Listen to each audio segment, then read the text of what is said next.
대진대학교 김호 교수님께서 A Distinct Peptide Inhibitor for Caspase 기술을 발표하겠습니다. 안녕하세요. 저는 대진대학교 생명화학부 소속으로 있는 김호 교수라고 합니다. 제가 찾은 새로운 물질을 이용해서 최근에 특허 3건을 제출하였고 그 3건에 대한 핵심 내용을 요약 정리해서 말씀을 드리도록 하겠습니다. 제목에서 보시는 것처럼 캐스페이스라고 하는 중요한 효소에 대한 특이적인 억제제를 개발한 내용이 되겠습니다. 캐스페이스라고 하는 효소는 염증, 세포 자살, 세포의 성장에 매우 핵심적인 효소입니다. 캐스페이스 관련된 효소의 특허 개수만을 살펴봐도 약 3만 개 가까이 특허가 출원된 상태이고 그 해당 억제제들이 다양하게 특허 내지는 논문들로 보고가 되어 있습니다.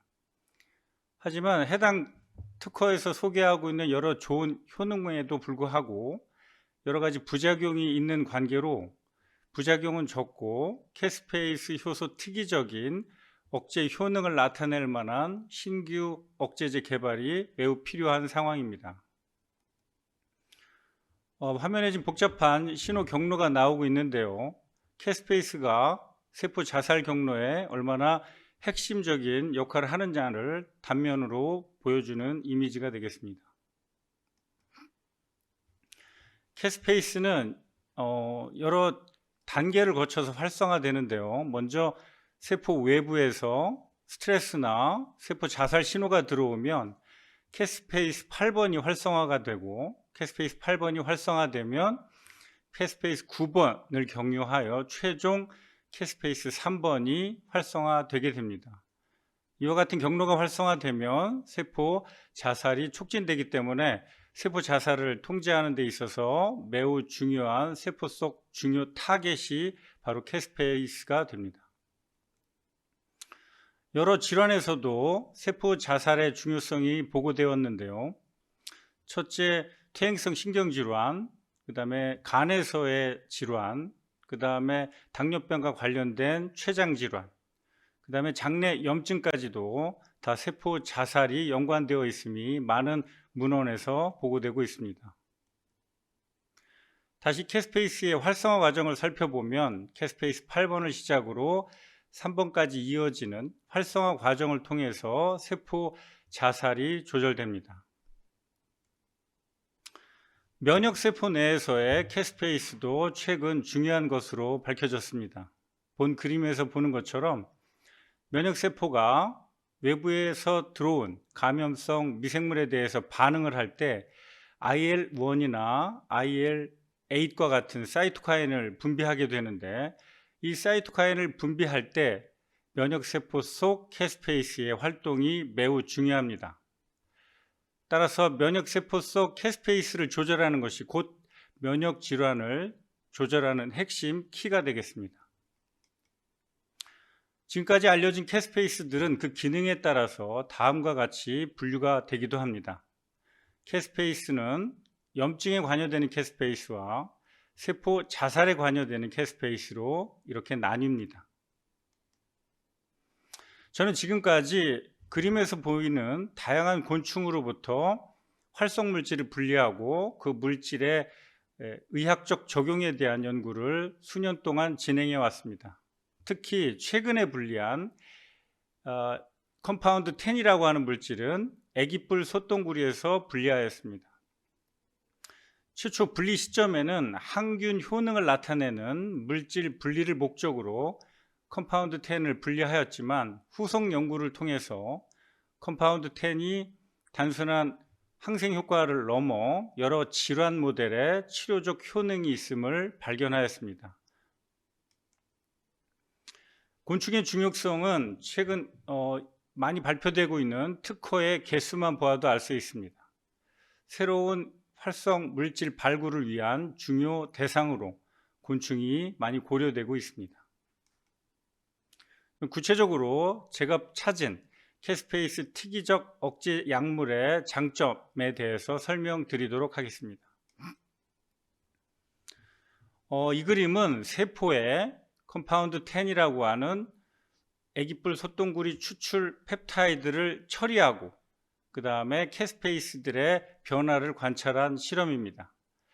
A번 그림을 보시면 컴파운드 10을 처리하였을 때 세포 속에 있는 캐스페이스 3번부터 8번까지 그 분자량이 커지면서 전기용동을 실시하였을 때 이동이 지체되는 그림을 보여주고 있습니다. 상기 결과는 시간에 따라서 처치한 결과에서도 동일하게 보존되어 나타납니다. 전기용동을 걸어주었을 때 캐스페이스들이 이동이 지연이 된다는 것은 곤충 펩타이드인 컴파운드 10이 세포 속으로 진입하여 캐스페이스와 직접적으로 결합하고 그래서 늘어난 분자량의 증가로 전기용동상의 지연이 발생되었다라고 해석하시면 되겠습니다. 하지만 우측에 보이는 것처럼 아무 물질과 마구 결합하는 것이 아니라 칼페인이나 H덱과 같은 물질과는 결합하지 않습니다. 지연되는 이미지가 관찰되지 않은 것으로 판단할 수 있습니다. 다음은 여러 종류의 세포주에 컴파운드 10을 처리한 다음에 캐스페이스가 분자량이 증가하고 이동이 달라지는 패턴을 여러 세포들을 통해서 확인한 결과입니다. 많은 사람 세포에서 캐스페이스와 곤충 펩타이드인 컴파운드 10이 결합함을 확인할 수 있습니다. 그 다음에 세포에 직접 처리하는 것이 아니라 세포를 파괴하여 단백질을 용출시키고 거기에 컴파운드 10을 처리하여 결합력을 증가시켜보는 실험을 수행한 결과입니다. 보시는 그림에서처럼 대조군에 비해 컴파운드를 처리한 조건에서는 캐스페이스 단백질의 전기 영동상의 이동이 훨씬 지연되어 있음을 보여줍니다. 이 결과는 바로 컴파운드 10이 캐스페이스와 결합한다는 것을 증명합니다. 하지만 염증에 관여된다고 알려져 있는 캐스페이스들과의 결합은 상대적으로 관찰이 되지 않았습니다. 이상의 실험 결과는 세포에서 확인한 결과이기 때문에 다음엔 비커에 컴파운드 10과 제조합 기술로 생산한 캐스페이스 3 또는 6라는 단백질을 직접 혼합하여 직접적으로 결합하는지를 확인하는 실험을 수행하였습니다. 본 그림의 하단에서 관찰하듯이 컴파운드 10의 농도를 점점 올려주면 캐스페이스 3번과 캐스페이스 6번의 이동이 달라짐을 확인할 수 있습니다. 직접적인 결합을 의미합니다. 다음으로 컴파운드 10은 아미노산 9개로 구성되기 때문에 9개 아미노산 중에 시스테인을 세린으로 바꿔준 후 결합 여부의 변화를 확인한 것입니다. 재미있게도 캐스페이스 3번과 6번 모두 컴파운드 10 펩타이드의 시스테인을 다른 것으로 바꿔주었을 때 결합력이 감소함을 확인합니다. 시스테인이 두 물질의 결합에 핵심 역할을 한다는 것을 보여주는 결과입니다. 두 분자 사이의 직접적인 결합을 증명하는 핵심적인 실험 방법이 바로 SPR 실험 방법입니다. 그래서 SPR 실험 방법으로 두 분자 간의 상호 결합을 재증명해 보았습니다. 딱딱한 판 위에 캐스페이스를 붙여준 후 흐르는 물 위에 컴파운드 10을 흘려줍니다. 이렇게 해서 흘러가는 과정 중에 있는 컴파운드 10이 캐스페이스와 얼마나 결합하는지를 측정하는 실험이 되겠습니다. 하단에 있는 결과처럼 컴파운드 10은 캐스페이스 분자와 결합을 매우 잘함을 확인하였습니다. 캐스페이스 6 역시 컴파운드 10과 결합함을 확인하였습니다. 하지만 시스테인을 다른 아미노산으로 바꿔줬을 경우에 이 결합이 현저하게 감소되는 결과를 보여줍니다. 앞서 결과와 마찬가지로 시스테인이 두 분자 사이의 결합의 핵심임을 보여주는 이미지입니다. 다음으로 캐스페이스 3가 활성화되기 위해서는 캐스페이스 9이 절단을 해 주어야 캐스페이스 3는 활성화가 됩니다. 그럼 실제 컴파운드 10이 캐스페이스 3에 결합을 했을 때 9에 의한 절단이 감소되지 않을까 하는 의문을 가지고 본 실험을 수행하였습니다. 우측에 있는 결과의 그림처럼 컴파운드 10과 캐스페이스 3 또는 3을 결합시켰을 때 캐스페이스 9에 의해서 절단이 차단됨을 확인하였습니다. 즉 캐스페이스 9에 의해서 캐스페이스 3번이 절단되는 중요한 활성화 경로를 컴파운드 10이 차단함을 보여줍니다. 하지만 이미 절단되어 있는 캐스페이스 3번과 6번의 경우에는 컴파운드 10이 크게 영향을 미치지 못함을 보여주는 결과입니다. 즉 아직 불활성 단계에 있는 캐스페이스 3번과 6번에 곤충으로부터 분리한 컴파운드 10이 결합을 할 경우에 상위 캐스페이지에 의해서 절단되고 그 이후에 활성화되는 경로가 차단된다는 의미입니다. 다음으로 저는 실제 그럼 이와 같은 직접적인 결합 결과가 질환 모델에서도 최종적으로 치료적 효과가 있는지 확인하는 실험을 진행하고자 했습니다. 이 그림은 장염 모델입니다. 장내에는 병을 일으키는 병원성 미생물이 감염이 됐을 때 병원성 미생물이 분비하는 톡신이라고 하는 독성 물질에 의해서 장내 상피세포가 파괴되고 그래서 장벽이 무너질 경우 장내 염증이 발생되는 모식도입니다. 그러니까 세균이 분비하는 톡신 단백질에 의해서 장 안쪽 벽이 파괴되고 그로 인해서 장염이 유발된다라고 하는 이 모델에 곤충으로부터 분리한 펩타이드를 처리하고 그 치료적 효능이 있는지 확인해 보는 실험을 수행하였습니다. 자, 왼쪽 그림은 인간 대장 상피세포에 세균의 톡신을 처리했을 때와 톡신과 곤충 펩타이드인 컴파운드 10을 혼합 처리했을 때의 비교 실험 결과입니다. 보시는 것처럼 세균 톡신을 처리하면 대장 상피세포의 자살이 나타납니다. 캐스페이스 3번과 6번의 활성화를 볼 수 있습니다. 하지만 컴파운드 10을 동시에 처치하였을 경우 캐스페이스의 활성화가 나타나지 않고 더불어 세포 자살도 현저하게 감소됨을 확인할 수 있습니다. 세포 실험을 넘어서 이제 생쥐에 세균 톡신을 주입하고 장염을 유발시킨 조건에서도 곤충 펩타이드인 컴파운드 10의 억제 효능을 실험하였습니다. 간단히 설명드리면 세균 톡신을 생쥐의 장에 넣어주면 A번 그림처럼 자살과 하단에 염증이 유발됩니다. 하지만 톡신과 컴파운드 10을 동시에 처리할 경우 세포 자살, 그 다음에 염증, 그 다음에 상피세포의 장벽 기능 훼손 모두가 의미 있게 회복됨을 확인할 수 있습니다. 다음으로 실제 주입한 약물인 컴파운드 10이 장까지 정확히 전달됐는지를 확인하려고 약물을 주입한 이후에 대장을 분리하고 실제 캐스페이스 3번과 6번에 결합했는지를 실험을 해본 결과 보시는 것처럼 캐스페이스 3번과 6번의 단백질의 전기 영동상 이동이 달라져 있음을 확인할 수 있습니다. 이 결과는 곤충 펩타이드인 컴파운드 10이 약물 주입하듯이 생쥐에게 주입했을 때 타겟 장기인 장까지 정확히 전달됐음을 보여주는 결과입니다.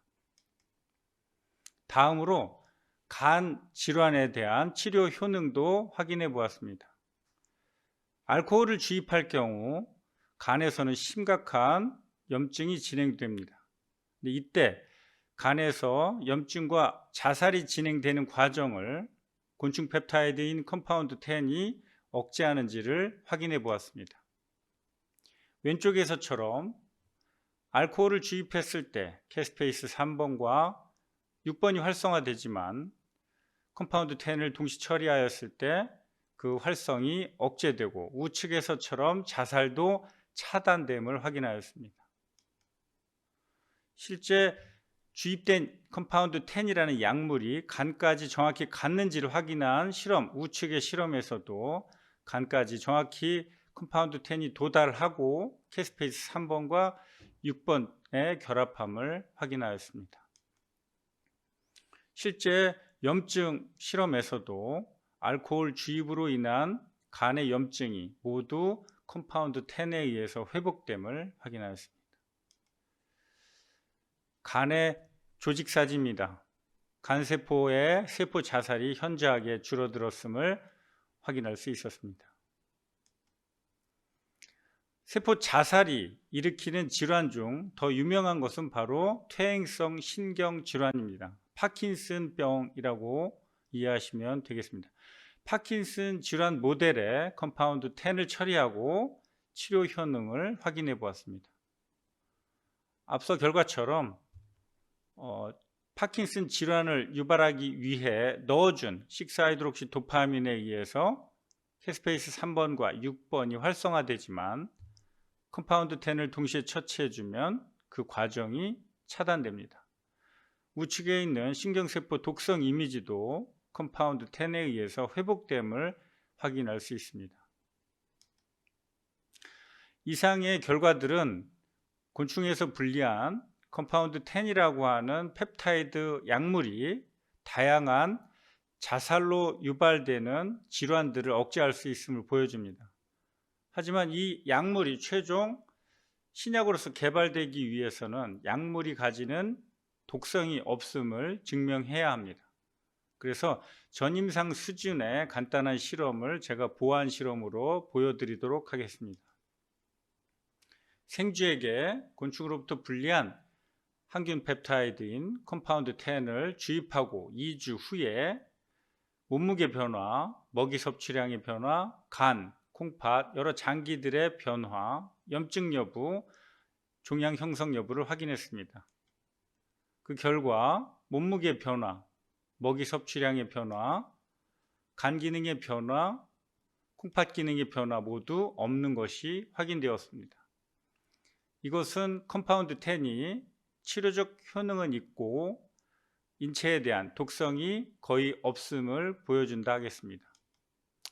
다음으로는 컴파운드 10을 30mg/kg 이라는 고농도로 생쥐에게 주입한 후 독성을 평가해 보았습니다.